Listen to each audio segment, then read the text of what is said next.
¿Cómo hacerte fuerte en un lugar? A esta pregunta los ejércitos han respondido a lo largo de la historia con un solo arte: el arte de la fortificación. Un saber antiguo que explota el terreno y la arquitectura militar para hacer al defensor impermeable al enemigo. Desde fortificar un bloque de apartamentos hasta construir trincheras y pozos de tirador. Desde minar las playas de Odessa para prevenir un desembarco ruso hasta ensamblar erizos checos para bloquear las avenidas. El uso de fortificaciones está extendidísimo en Ucrania.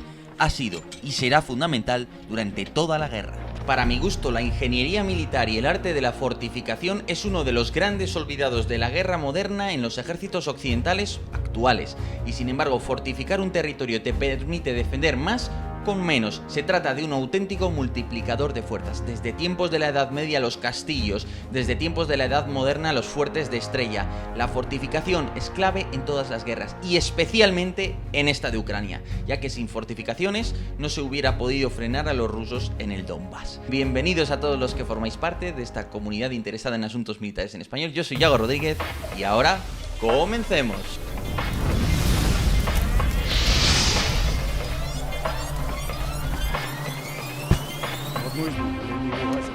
Las técnicas de fortificación modernas son en realidad muy antiguas, existiendo artefactos con más de 2000 años de antigüedad, tal y como sucede con los abrojos, esos triángulos de pinchos capaces de perforar una suela o un neumático y que las legiones romanas ya usaban al batallar. Pero la fortificación es atractiva porque permite defender más territorio con menos tropas y además apenas requiere medios y conocimientos. Casi todo se puede hacer a base de palas, picos y músculo. Sus materias primas no son toneladas de acero de alta calidad o microchips caros, más bien al contrario, solo exigen darle forma a la tierra, aprovechar la madera de los bosques y emplear los cantos rodados que circundan los ríos. Pero ¿cuál es el principio básico del arte de la fortificación? Veámoslo. El principio básico del arte de la fortificación es inscribirse en el terreno y aprovechar los recursos que se tienen a disposición. Es decir, tenemos árboles, tenemos tierra, tenemos piedras en las que es imposible cavar. Cada tipo de terreno te ofrece unas características y cada orografía, cada relieve te ofrece otras. Tú tienes que adaptarte a eso. No puedes llegar con esquemas preestablecidos de decir esto se tiene que construir con esta forma geométrica y todo eso. Lo suyo es eso, inscribirse en el terreno. Ahora mismo en Ucrania existen tres clases de zonas fortificadas: las preparadas, las improvisadas, cuya principal diferencia está en el tiempo y los recursos empeñados en cada una de ellas, y las de zona urbana. En la zona del Donbass, donde la guerra arreciaba desde 2014, el frente está sumamente fortificado durante más de una decena de kilómetros, mientras que en el resto del frente el grueso de las fortificaciones son de circunstancias y se han constituido en un mes, algunas semanas o en unos pocos días. Asimismo, cabe destacar esas fortificaciones urbanas. Estas últimas están preparadas en numerosas poblaciones del Donbass o en ciudades como Odessa, cuyas defensas llevan mejorándose 2 meses y que cuentan con las manos de miles de voluntarios de la ciudad. Por el contrario, ciudades como Liman o Yampil probablemente apenas llevan unos días preparándose, de ahí que se deba recurrir a medidas improvisadas de todo tipo, como construir barricadas en el interior de las calles, emplear toda clase de vehículos y desperdicios para hacerlo y minar, por ejemplo, las alcantarillas. ¿Cómo aumentar el caudal de los ríos? Efectivamente, emplear a los ríos como obstáculo en la guerra es una cosa perfectamente típica, por ejemplo, de la Segunda Guerra Mundial. Y en estos países tan llenos de cursos de agua es aún más típico. De hecho, hemos visto cómo los ucranianos han volado innumerables puentes tanto durante la ofensiva rusa contra Kiev como durante la ofensiva rusa del Donbass. Y es que tanto volar los puentes y colocar una línea defensiva al otro lado como aumentar el caudal de río inflige un grave problema. ¿Cuál? El del punto de partida, porque no es lo mismo tener que atacar desde una cabeza de puente que yo he establecido en la otra orilla, donde solo tengo que ir expandiendo esa cabeza, solo, o tener que atacar cruzando primero un río. ¿Y cómo lo hago si no hay puentes y el enemigo los ha volado? Pues me tengo que arriesgar a emplear la capacidad anfibia de mis blindados en algunos puntos concretos del río. Y de hecho, aunque yo establezca puentes temporales, de pontones o incluso emplee barcazas para cruzar ese río, que es un método bastante más lento, es probable que el enemigo, si controla la presa, eleve el caudal del río y precisamente inunde y se lleve todos esos puentes que yo he establecido. De hecho, durante la batalla por Kiev, los ucranianos inundaron toda la zona de Hostomel, de Irpin, al norte de Kiev, y eso fue clave para detener el esfuerzo ruso que empujaba directamente hacia el centro de la capital.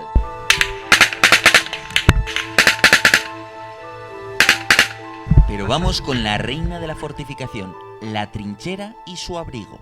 Los ucranianos llegan a Liman hace 2 semanas y les toca preparar la defensa de la ciudad y de sus alrededores. La compañía de infantería comienza a cavar en la tierra los pozos de tirador dobles en los que se insertarán los binomios de cada pelotón. Con el paso de los días, los soldados aprovecharán para mejorar sus posiciones, de tal forma que los pozos de tirador se vuelven profundos y se comienzan a comunicar mediante pasillos. Empiezan a surgir las primeras trincheras y junto a ellas los primeros refugios y abrigos, lugares en los que los soldados harán vida y se refugiarán de las inclemencias del clima y de la artillería enemiga. Poco a poco, la trinchera se sofistica, se añaden canales y desagües para la lluvia, techumbres para hacer menos dura la vida de los centinelas, puestos para armas pesadas como ametralladoras o lanzagranadas, etc. Pero las trincheras ucranianas, y en realidad también las rusas, suelen tener un pequeño error de trazado. Efectivamente, las trincheras ucranianas tienen un problema general, y es que están trazadas de una manera triangular. Esto también lo hacen los rusos, creo que es algo de herencia soviética. ¿Qué sucede cuando tú lo haces en triángulo? En principio la idea está bien, es decir, si tengo un impacto en un trozo de ese diente de sierra, por así decirlo, no afecta al otro lado, ¿verdad? Porque la onda expansiva o la metralla se van a conducir a lo largo de la trinchera, pero como va a llegar a la cúspide, ¿no?, a la punta de ese triángulo, pues ya al que esté al otro lado no le va a afectar. ¿Qué sucede cuando tengo un asalto de infantería? Que cuando dejo esos dientes de sierra tan nítidos, el enemigo se puede colocar en ese codo, se llama así técnicamente la punta del diente de sierra, se llama codo, y desde ese codo puede controlar toda la trinchera, por tanto a todo el que llegue por ahí pues puede abrir fuego contra él. Por eso lo ideal es que el codo no sea triangular y rectilíneo, sino que sea más bien una cosa doblada o una cosa sin una forma tan clara, de tal manera que si llega un enemigo e intenta colocarse para cubrir una parte de la trinchera que es rectilínea, pues en el codo no pueda hacerlo de una manera tan cómoda. 2 cuestiones fundamentales a la hora de construir una trinchera seria: los revestimientos, tanto laterales en las paredes como en el suelo, especialmente si va a llover, que es lo típico, ¿no? Y por tanto quiero crear una especie de suelo que esté un poco por encima del agua y que tenga, digamos, rendijas para que ese agua se vierta y vaya por debajo. Por último, un hecho clave es que haya fuego de apoyo mutuo entre distintos grupos de trincheras, pozos de tirador, lo que sea. Porque al final, si el enemigo está destruyendo una de las posiciones pero la otra está intacta, puede batir y puede golpear a ese enemigo, y viceversa. Sin embargo, si esas posiciones no pueden proporcionarse apoyo mutuo, pues esencialmente están solas. Otro tipo de obstáculos antitanque son los dientes de dragón, pesadas estructuras de hormigón con formas geométricas peculiares que sirven para bloquear el movimiento de los vehículos y cuyo peso y dureza dificulta su eliminación. En el caso ucraniano, desde la guerra del 2014, las constructoras del país se han dedicado a producir dientes de dragón de gran tamaño, usualmente desplegados en las carreteras del Donbass para constituir checkpoints reforzados y un obstáculo antitanque a la vez. De hecho, los ucranianos han usado los dientes de dragón clásicos, sí, esos que usaron los alemanes en la línea Siegfriedo durante la Segunda Guerra Mundial. Por ejemplo, en esta playa de Sirognie podemos verlos combinados con una alambrada. El erizo checo básicamente son una serie de aspas colocadas en X, digamos, y que son de acero. A menudo se emplean vigas, elementos estructurales de una línea de ferrocarril, lógicamente, porque ya de por sí tienen un grosor muy importante. La idea es simple, es una cosa pesada que cuesta retirarla, que además puedo llevar y colocar de una manera muy sencilla, por tanto es un obstáculo sencillo de fabricar y muy útil. También encontramos otros, como por ejemplo las famosas alambradas, esencialmente útiles contra infantería, pero si se colocan con suficiente densidad, las alambradas también pueden parar a un vehículo sobre oruga, se acaban enrollando en gran cantidad sobre esa oruga y acaban destruyéndola. Y lo último que quiero destacaros es el abrojo. Este es el único obstáculo, casi el único elemento de equipamiento que yo conozco así claramente que lleva miles de años en servicio. Lo usaban ya las legiones romanas y los han usado los ucranianos, que son básicamente unos pinchos que tú arrojas de cualquier manera y siempre tienen uno apuntando hacia arriba, y que sirven tanto para lidiar contra el calzado de un soldado como sobre todo contra los neumáticos de los vehículos. En la avenida principal de Odessa se veían muchísimos esparcidos entre los distintos erizos checos. Pero ante los tanques lo más sencillo es cavar una buena zanja antitanque, lo suficientemente profunda y alargada como para impedir a un tanque cruzarla a toda velocidad, forzándoles a frenar y a crear un paso, lo que les hace vulnerables al frenar. De hecho, lo ideal es contar con maquinaria especializada para hacer todo este trabajo con cierta rapidez, ya que si no requerirá o muchas personas o sobre todo mucho tiempo, un recurso muy limitado. ¿Y qué hay de los campos de trampas? Sí, los campos de trampas pueden ser antipersonal o antitanque y pueden emplear distintos tipos de artefactos explosivos, que pueden ser de contacto, percusión, yo piso básicamente y se produce la deflagración. O puedo emplear un tipo de artefacto que es inteligente, que es capaz de detectar a un blindado y dispararse contra él destruyéndolo. Este tipo de elementos me permiten defender un área mayor con muchos menos trampas explosivas, pero a la vez también es cierto que son trampas más complejas, más difíciles de armar y que además tienen mucho peligro para mí mismo, lógicamente, porque en algunos casos tienen hasta 100 metros de alcance. Las trampas explosivas clásicas, las que todos tenemos en mente, se colocan bajo tierra en grandes cantidades y funcionan por contacto, de tal manera que el peso de un vehículo o de un Homo sapiens provocan su activación. Dichas trampas estallantes sirven para contener al enemigo y hacerle vulnerable a nuestro propio fuego defensivo, que cubre precisamente los campos de trampas. Con todo, en Ucrania se están desplegando otros tipos de trampas, como las de influencia, que cuentan con sensores que les permiten detectar un blanco a cierta distancia para a continuación dirigirse contra él. Sin embargo, estos son más sofisticados y caros. Sin embargo, permiten cubrir más territorio. Finalmente, existen las trampas de despliegue inmediato. En este caso se usan cohetes de artillería o en raras ocasiones helicópteros o aviones dotados de dispensadores con el fin de desplegar de manera repentina un campo de trampas. En este caso se suelen usar para bloquear la escapatoria de una fuerza o impedir la llegada de refuerzos por los flancos, por ejemplo. Por último, si queremos crear la posición para una ametralladora, lo cual es fundamental, lógicamente, especialmente una ametralladora pesada, lo que vamos a buscar son dos cosas. A ser posible fuegos rasantes que vayan, digamos, cortando el suelo y que la ametralladora, por tanto, esté en una posición poco expuesta desde los distintos ángulos desde los que el enemigo pueda tirar. Y además voy a buscar que sean desenfilada, de tal manera que yo, digámoslo así, no esté a la vista del enemigo cuando éste se aproxima a mí, que me permite además hacerle mucho fuego lateral. A partir de ahí, lo ideal es poder concentrar fuego cruzado de ametralladoras para que de esta manera haya áreas en las que se multiplique la capacidad de estas para destruir al enemigo, aunque esto, lógicamente, pues no siempre es posible. A partir de ahí, en una trinchera que ya tenga tiempo, que esté bien acondicionada, como las que encontramos en el Donbass ucraniano sobre todo, pues lo suyo es tener ya un tipo de trípode que incluso me permita hacer fuego antiaéreo, aunque sea un tanto improvisado, ya que de vez en cuando aparecen drones y puede ser interesante abrir fuego contra ellos. En cuanto a las fortificaciones para los blindados, se hacen como esta. Aquí veis en este caso un blindado estadounidense, el M1 Abrams, metido en su zanja desde las que abre fuego. Como veis, apenas expone la torre, que es relativamente pequeña y por tanto es relativamente difícil acertarla.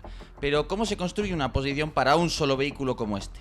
Bueno, pues aquí lo tenemos. Esta sería la posición principal, aquella desde la que queremos cubrir un determinado campo de tiro para poder abatir al enemigo. Ahora bien, junto a esta zanja principal vamos a construir una segunda zanja, esta de aquí, la secundaria. La secundaria nos va a permitir cubrir ese campo de tiro, quizás no de una manera tan eficiente, pero en todo caso nos va a proveer una segunda posición en caso de que la primera sea localizada o destruida, y nos va a dar así más alternativas. Y por último, tenemos la tercera posición, una posición alternativa, una posición que nos va a permitir cubrir otro lugar, otro eje de avance por si el enemigo nos flanquea o aparece un blanco de oportunidad por ahí. Esta sería la concepción básica que tienen los rusos para construir este tipo de fortificaciones para blindados. En cuanto al combate urbano, hay una serie de recursos básicos a aprovechar. En primer lugar, la construcción y el aprovechamiento de los túneles para facilitar la protección frente a la artillería y la aviación, a la vez que permite sorprender y emboscar a la infantería enemiga. Asimismo, es muy típico construir agujeros de topo en las paredes, esto es, orificios de toda clase en paredes y estructuras que permiten observar y disparar con un ángulo de tiro, eso sí, muy limitado, pero también con la ventaja de ser difícil de localizar para el enemigo. Si se dispone de tiempo, se pueden aprovechar las ruinas y los edificios para construir aspilleras, una suerte de rectángulos ideales para abrir fuego. De hecho, las aspilleras también son típicas de las posiciones de tiro para ametralladoras en las trincheras defensivas. Por último, es absolutamente fundamental poder ocultar tus trabajos, emplear redes miméticas. Es decir, ya no se trata solo de, digamos, proteger y ocultar al máximo tu trinchera, colocar maniquíes para que el enemigo piense que hay ahí soldados cuando no los hay, todo este tipo de cosas que también, por supuesto, sino el hecho de cuando tú estás trabajando, cavando y sacando la tierra, de dónde la echas, de tal manera que no sea obvio dónde estás. Por ejemplo, a la hora de construir los campos de tiro frente a tu posición, no tales absolutamente todo, porque va a ser obvio que ahí hay una posición y que han talado todo para tener un buen campo de tiro, sino que intenta talarlo de manera que pueda cubrir todos los lugares en los que prevea que pueda aparecer el enemigo, pero sin que éste llegue y vea todo de una manera obvia que es un campo de tiro y que por tanto lo va a evitar. Estas son claves para una posición meridianamente bien hecha, entiendo yo. Pero las claves para fortificar al máximo una posición pasan por tres factores, a saber, la disponibilidad de recursos humanos, la disponibilidad de tiempo, la disponibilidad de medio y personal especializados. Que el número de manos disponibles y la cantidad de tiempo disponible condicionan el grado de fortificación es obvio.